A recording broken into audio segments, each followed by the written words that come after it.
Welcome to your second part, part B of your Core 1. Hello again, my name is Tara Brabazon, and this part jumps straight into the candidature and looks at blockages, looks at challenges, things that might slow your students down. So the key questions that are guiding this particular component is: who owns your students' work? And also, do you have the right to add your name to a PhD student's article? So it's very important that these discussions about ownership of ideas emerge really early in the candidature. To be frank with you, I have this discussion in the first meeting I have with my PhD students, and they must be handled with decency, with transparency, and also with respect. And if any challenges emerge, you have great colleagues through your faculty to offer advice, and also the Office of Graduate Research is available to you anytime to discuss through these issues in a robust, kind and compassionate fashion. These are key issues because these types of matters can break down a supervisory relationship and create profound cultures of resentment. The first issue we really need to deal with is intellectual property. Now, IP is of course a legal term that assigns ownership to an individual or a group of individuals. It can involve confidentiality. It can certainly involve conflict. The faculties in particular are really enabling and helping our students move through these issues. But if you'd like to read university level policy on it, and it's very clear, very good, go to the Flinders website under, I think it's Policy and Secretariat, and there's a fantastic, very clear section on IP. So bottom line, the university owns the IP that's produced by staff, quote, in the course of their employment, end of quote, but of course we hold the right to publish with the legal rights that come through publication. Students are different. Students own the IP they create. Students own the IP they create. The university may require that the students sign over that IP, but that's negotiated before the work commences. And when commercially funded projects are in place, IP and confidentiality agreements must be in place before any work really commences. The other great deal breaker in research that creates this antagonism between student and supervisor is the complexity of ethics approvals. Research cannot proceed without that ethics approval. Terribly important in a lot of social sciences and a lot of sciences, and it can hold back an entire candidature, adding months to the length of that candidature. So basically, straight after the IP discussions are in place, I would go straight to ethics, work out what is required and get those forms in as soon as possible. We have incredibly distinguished and fantastic committees at Flinders that deal with these ethics issues. They will support you. So of course, human ethics, particularly for our social science colleagues, looking at interviews and also surveys, but animal welfare, biohazards, all the really important stuff. Another key pressure point that exists in a candidature is the annual review of progress. And at the moment that's due in June 30 each year, but I'm simply, for you guys in 2016, I'm going to discuss this in generalities, because the university right now is transforming this annual review of progress. So I'm just going to talk about the key issues for you to think about with your student, knowing that in future years, from next year, it's going to look a lot different and it's going to be heavily digitised. So while the processes and the forms may change, the reason it exists is absolutely crucial. Now, I understand most academics absolutely despise filling in forms, and I understand why. You want the relationship between the supervisor and the student to remain private, to remain confidential, and I always assume, as all our colleagues do, I always assume that every supervisor knows exactly what you are doing. I come to you with respect, with intellectual integrity, and say, right, well, you're a supervisor. I come to you with respect. I assume you know what you're doing. Full stop. Now, 20 years ago, the scrutiny over supervisors was, at best, light touch. But this regulation and regulatory framework has increased enormously in the last 20 years, and particularly it's got a bit punchy in the last 10 years. And to be frank with you, I'm not against regulation. I'm not against transparency at all. In fact, I'm in favour of regulation. And the reason for that, there are many reasons. The first one is universities are paid by the public purse. And therefore I am very comfortable and believe in public accountability for the work that we do. But also I want to ensure that our doctoral candidates are always supported, that they're okay. And the reason for that, and most of us who have been around universities long enough, and I'm impossibly old and you're all fabulous and young and glorious, but most of us who have knocked around universities for 20 years or so, we've seen some dreadful stuff from supervisors, really appalling stuff. So after you've seen that type of horror, you're probably a little bit less worried about regulation of supervisory behaviour. So that's why an annual review of progress exists in some form. And that's why I'd ask, instead of you seeing it as an inconvenience, can we invert this discussion a little bit? I know forms, but instead of seeing them as an inconvenience, can I just put a phrase for you to consider, to think about, and that is supervising PhD students is a privilege. It's a privilege. It's not a right. And because it's a privilege, there are particular accountabilities that are required. It's also important that we share best practice. You are a fantastic supervisor, so we need to share that best practice throughout the university.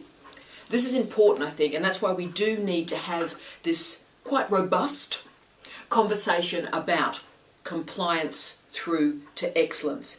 If this annual review of progress exercise is seen as a ticker box gig, then it's completely pointless. So what I beg of you is don't treat it like a ticker box exercise. What we need is a robust and a clear commentary about what is working and what is not. And we need you to use your judgment and tell us about those variables as early as possible in the candidature. So to solve a problem, we have to name a problem.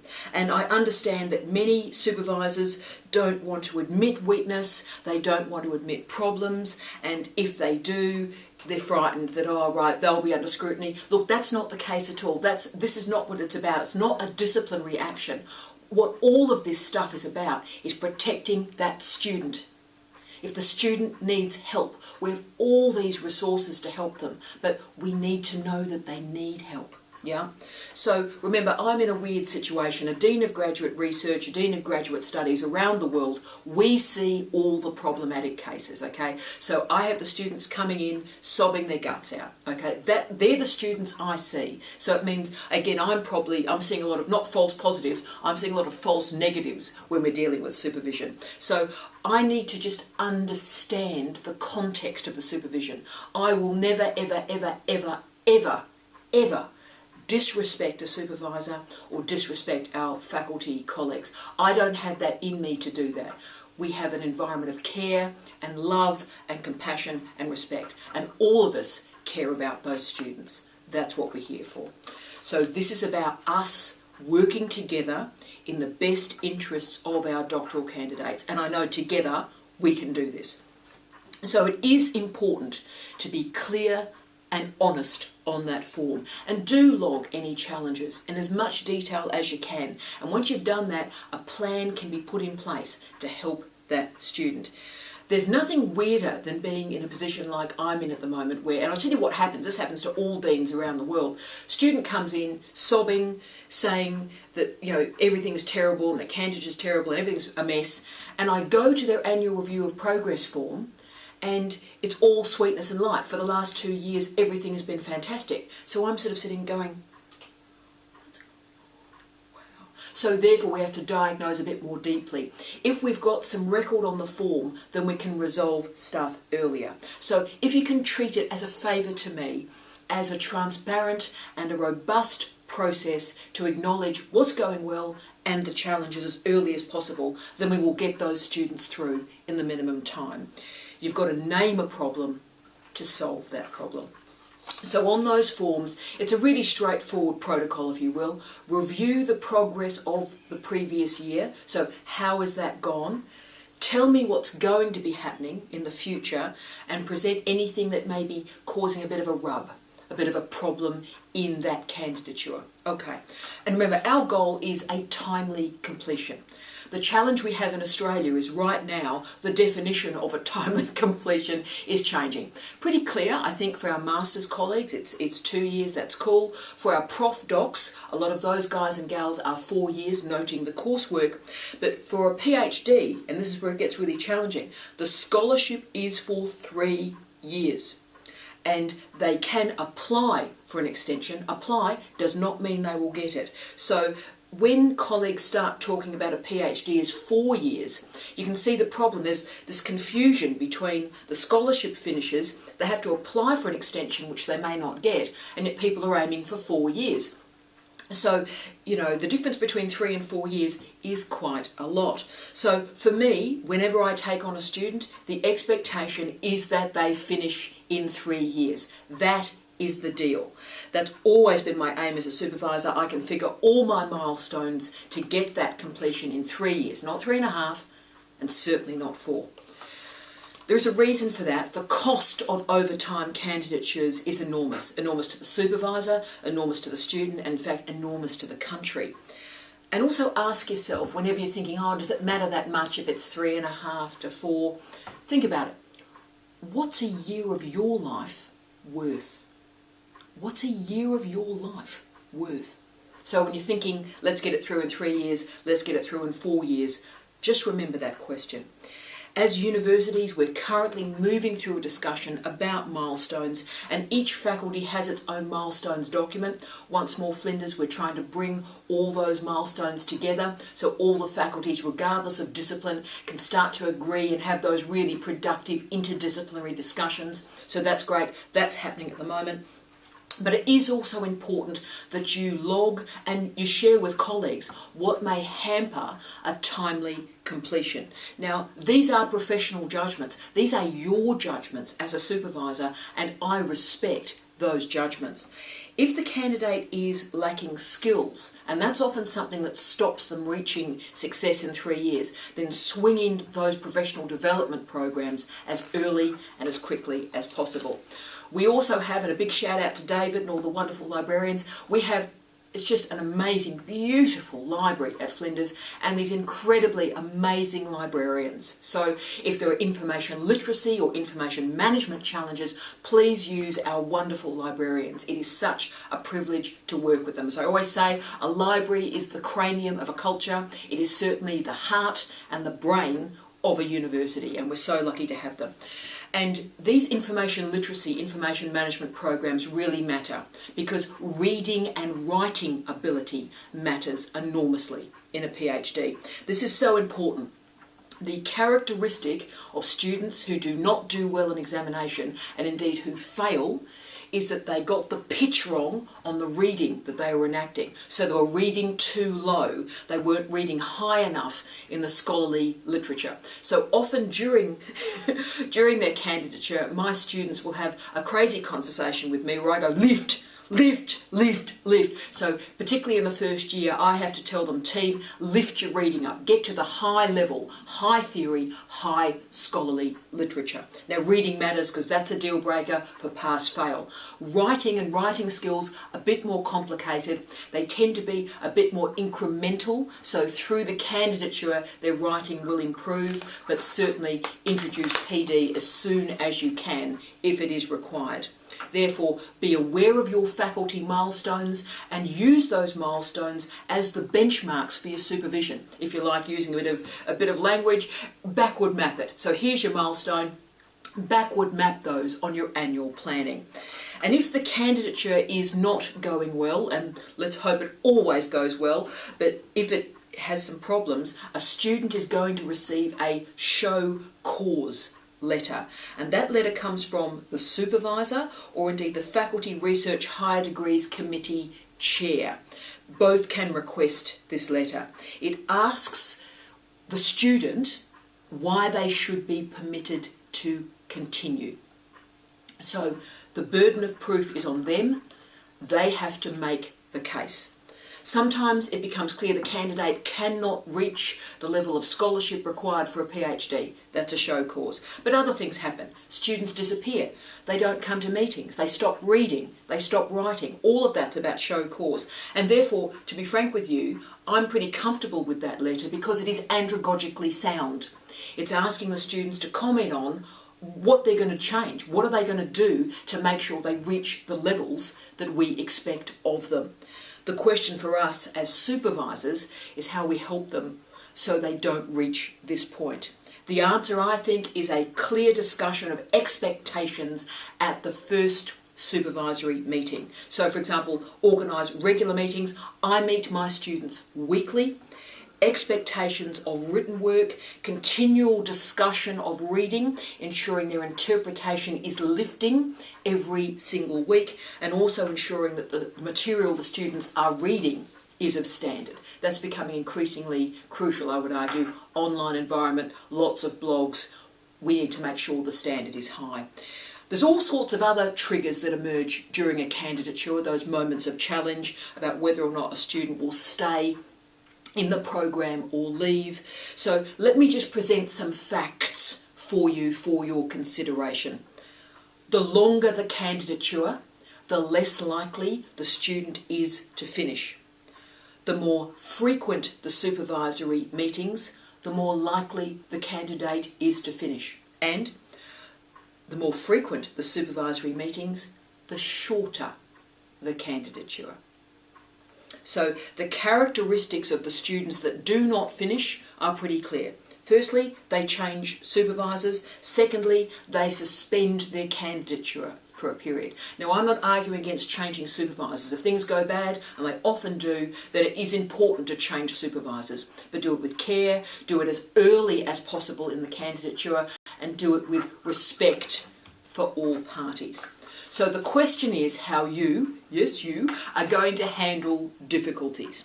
So let me present to you some scenarios that have happened to me in my supervisory practice, and you think about how you would handle them. So, two students you're supervising are in a long-term relationship. In the final 6 months of the candidature, they break up. What are you going to do to make sure both of them get through? A student suffers a divorce through a candidature, increasingly common. A partner of one of your students suffers a major debilitating illness. A candidate becomes pregnant in the first couple of weeks of a candidature and then delivers that baby at 7.5 months, stillborn. A student comes out as gay, lesbian, trans during the candidature. And a really common one, students gain a job through the candidature, so you have to manage the movement from full-time to part-time study. Now, that's just a few. And these types of scenarios are about you, about your leadership, about your intelligence, about your resilience, about your compassion. In most candidatures of 3 years, something very, very serious will happen in those 3 years. Think about your life, think about my life. Every 3 years, something absolutely appalling happens. So our students are no exception. We need the intellectual and emotional resources to be able to help them through it. Now, Nick Lowe, and I'm an enormous fan, recorded a great track, and it was his big hit actually, Cruel to Be Kind. Now, I'm not saying supervisors should be cruel. We should never be cruel. We should always be kind. But I think it is important that we force ourselves and our students to always have those difficult conversations. Ignoring a problem does not make it go away. So often I've found, and you might find this in your experience too, and do email and talk to me about this, when bad stuff happens to a candidate, personally or socially, the PhD almost becomes a life raft. It becomes the one good thing that's happening in their life that's able to get them through the rest of their life. So don't give up on the PhD. So our aim is to create a postgraduate culture without excuses. We need to provide examples of that for students. So I'll give you one now. Remember I talked about my extraordinary PhD student who got pregnant early in the candidature and then gave birth to a stillborn baby 7.5 months in. Appalling experience, never forget it. Every day that image is with me. It cuts me up to this day, as it should. But the remarkable thing about the resilience of that young woman is she went on to finish her PhD in 3 years, 2 months.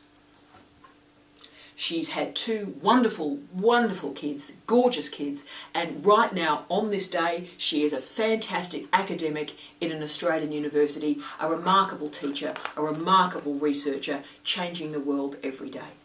What a fantastic human being she is. So as you can see, good supervision can change lives. It's never about ticking boxes, and it's never about compliance. It's about excellence. Excellence delivered with love, with compassion, and with respect.